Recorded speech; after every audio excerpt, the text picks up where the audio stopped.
In this episode, we are going to look at Kirchhoff's voltage law, what we also call the KVL. This is an interesting law by Kirchhoff, and it talks about voltages within a circuit, a closed path. So let's look at what it states. The Kirchhoff's voltage law states that the algebraic sum of voltages across a closed path in any circuit at any instant is zero.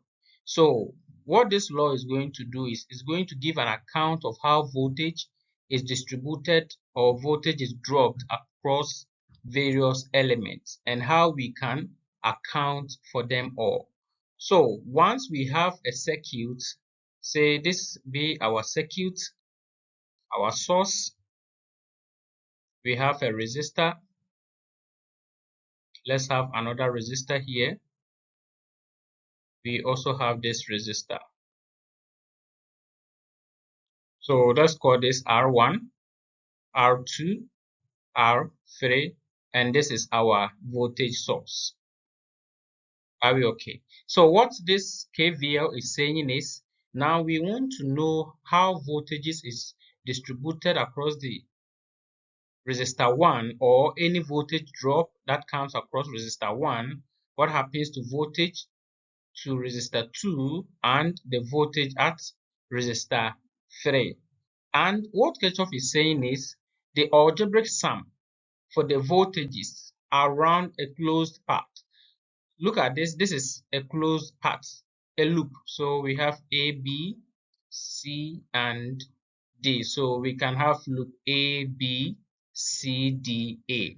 So it is a closed path. And the algebraic sum of voltages across this at any instant of time is zero, meaning we have the total voltage starting from the source. So the total voltage, let's call VT, and now this is trying to drop across resistor 1. There will be a voltage drop across resistor 1, that's V1. There will be a voltage drop across resistor 2, that's V2, and there will be a voltage drop also at resistor 3, and that is V3. So the algebraic sum of them all is going to give us 0.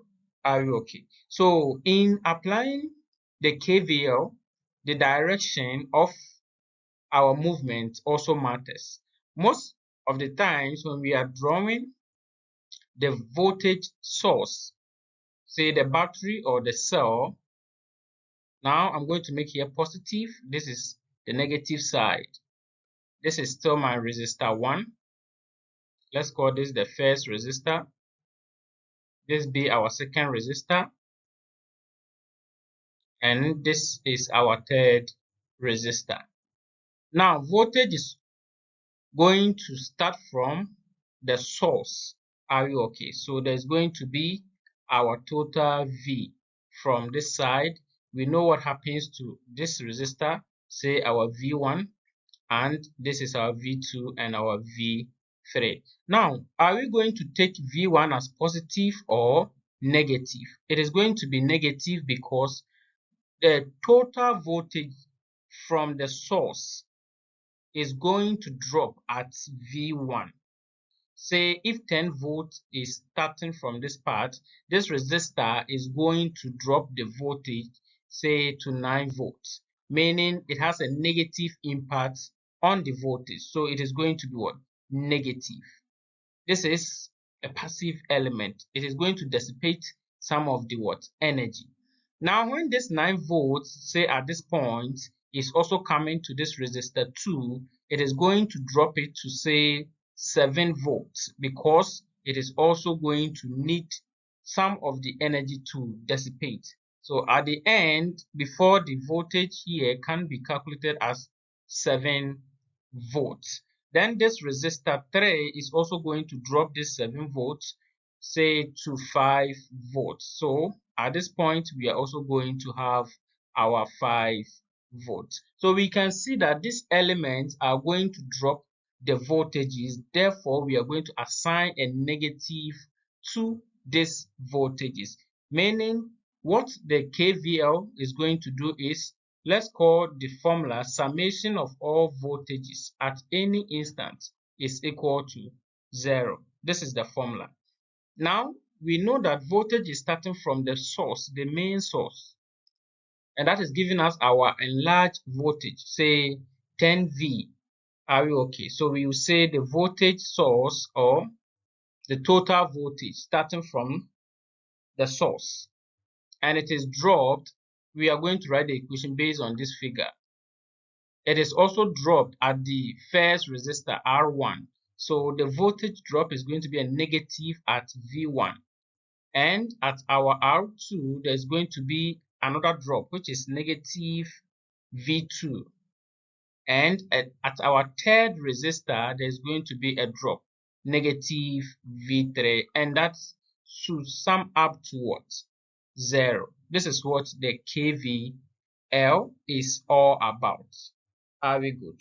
Should sum up to 0. It's quite interesting. So we now know that for the passive elements such as a resistor, there's going to be a voltage drop. Let's look at some example and see how best we can write our equations. Now let's look at this diagram. If VR, that means the voltage across this resistor, is 15 volts, and VL, the voltage across the inductor, is also 6 volts. What is the value of the voltage source? That's Vs, the starting point, Vs. What's the voltage?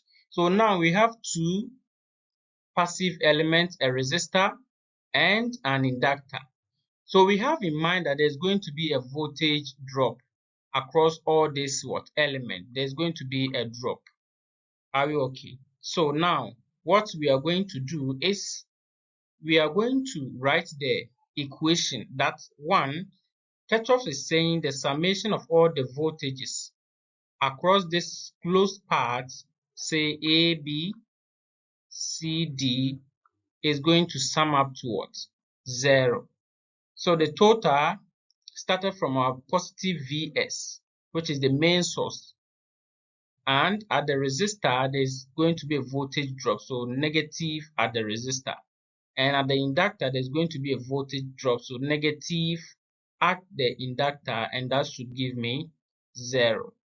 Also, with this example, we have some clues that will help us to get or write our equation with this positive and negative given.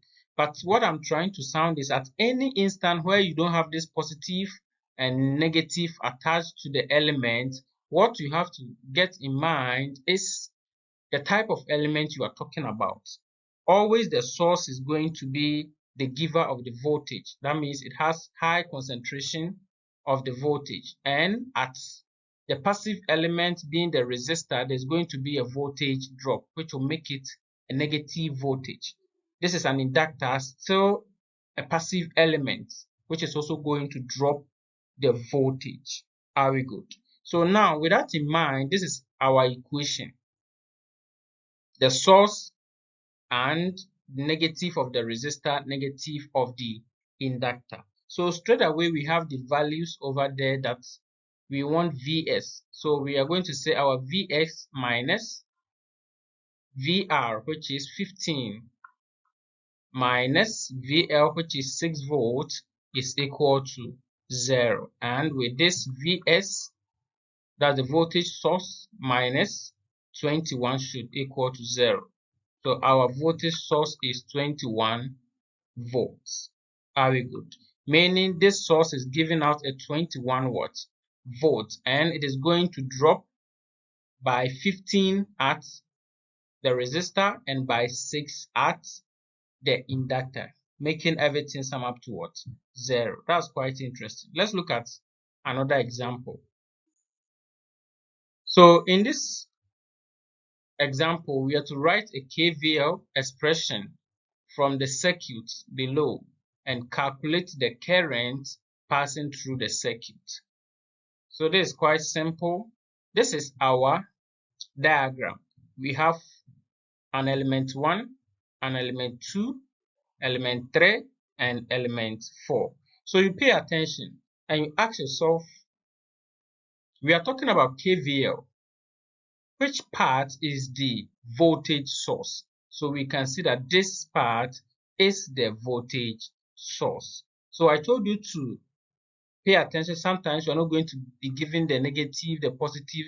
You can see that in this example, we don't have any positive and negative attached to the element. So first, what you are going to get in mind is what type of element is this resistor? What type of element is this? What type of element is that? And what type of element is that? So they are active and passive elements over here. So now we know that this source, which is an active element, is going to generate electricity, therefore the main source of the voltage. This resistor 3 is a passive element and it is going to drop voltage. This is a resistor, there will be a drop. This is a resistor, definitely there will be a drop. So I will assign voltages to these resistors and we will get how to also go by it. So I'll call this as the voltage source, Vs, and I'll call this as voltage across resistor 1, voltage across resistor 2, and voltage across resistor 3. Are you okay?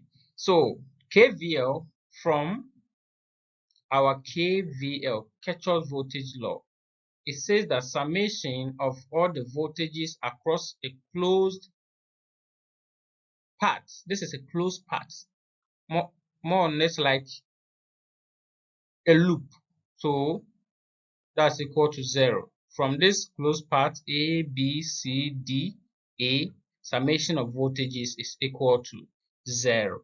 And we can say that the source, which is Vs, minus voltage drop at resistor 1, minus voltage drop at resistor 2, minus voltage drop at resistor 3 should give us 0. Are we good? So let me call this my equation 1. We are to write an expression. So now, what we know is we have a 10 volt main source.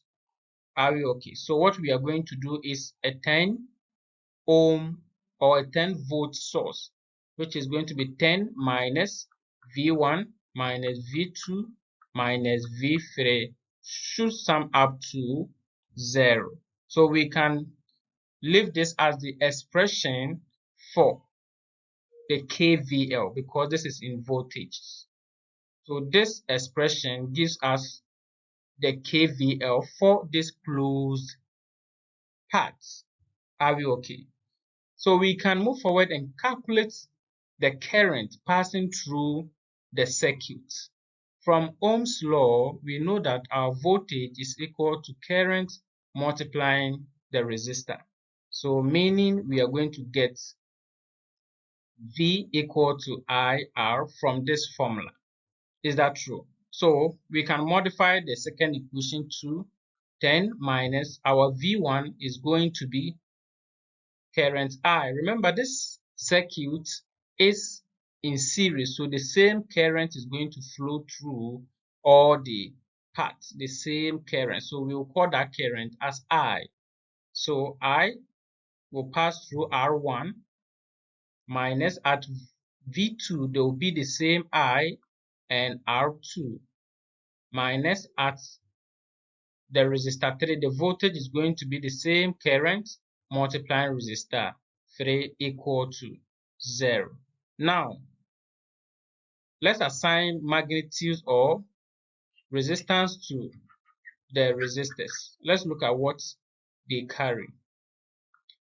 Let our resistor 1 be 1 ohm, resistor 2 be 2 ohm, and resistor 3 be 3 ohms. So with this, we are going to bring the value of the resistors into the equation and see how best we can do it. So this is going to be 10 minus current, which is I multiplying resistor 1, minus I multiplying resistor 2, minus I multiplying resistor 3 equal to 0.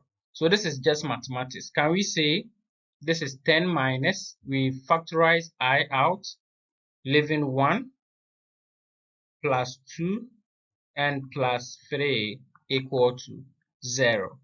Is that true? So this is going to be 10 minus 6i equal to 0.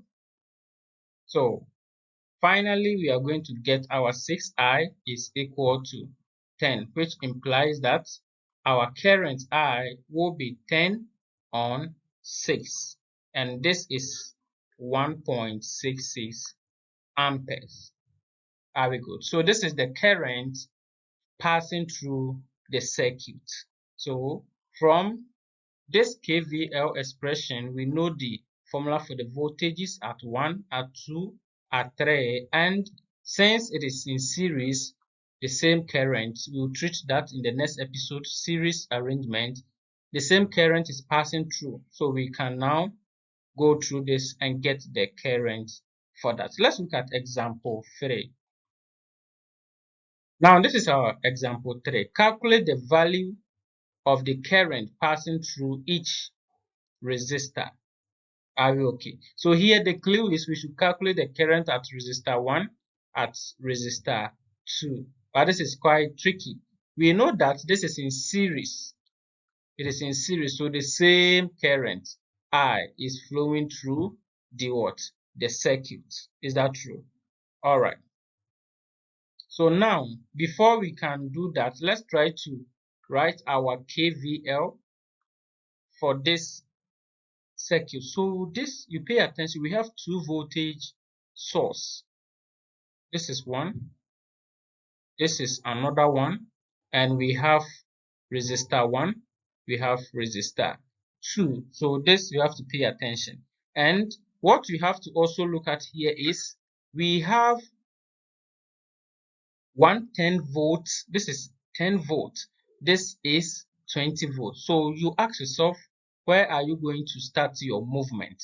So this means the potential difference between this 20 and 10 implies that the current will flow in this direction. It will flow from the higher potential to the lowest potential.